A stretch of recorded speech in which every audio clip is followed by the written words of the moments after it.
For the past few years, the NFL has been focusing on head concussions, but as we saw in this week's wildcard games, it continues to be a major issue and with no remedy in sight.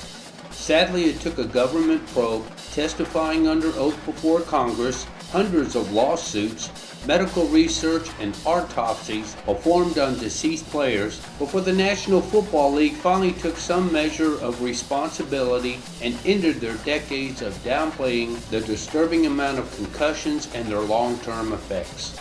Yet, any positive changes have been painfully slow and with little to show for. Efforts to reduce head and neck injuries included imposing suspensions and hefty fines, and rule changes including the way kickoffs are conducted, and all proved to be for naught. In 2023, the NFL decided to try to redesign football helmets. This followed the 2022 season when regular season concussions shot up to 161 after registering 135 in 2021. Despite their best intentions to reinvent the wheel, concussions remained unchanged at 161 in 2023. Both were the highest since 2017 when there were 190 head concussions, which was the second most since 2015 when there were 192 reported.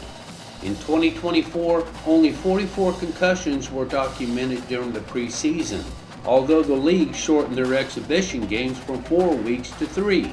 This year, head concussions during the regular season reduced from 161 to 146, which is a 9% decrease. And personally, I don't think that constitutes the NFL giving themselves any high fives.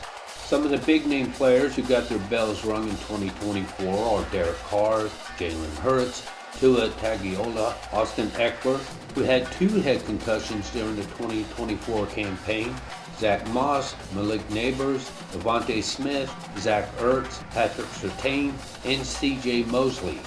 To date, autopsies have been performed on 376 former NFL players who sustained at least 1 head concussion throughout their career, and that research found that 345 had chronic traumatic encephalopathy, also known as CTE. Some of these players include Hall of Famers Nick Bonacani, Paul Hornung, Claude Humphrey, John Mackey, Junior Seau, Ken Stabler, and Mike Webster.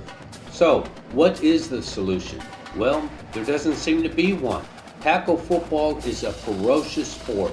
As long as these players get bigger, leaner, and faster, bones are going to break, muscles are going to tear, and brains are going to be turned into mush.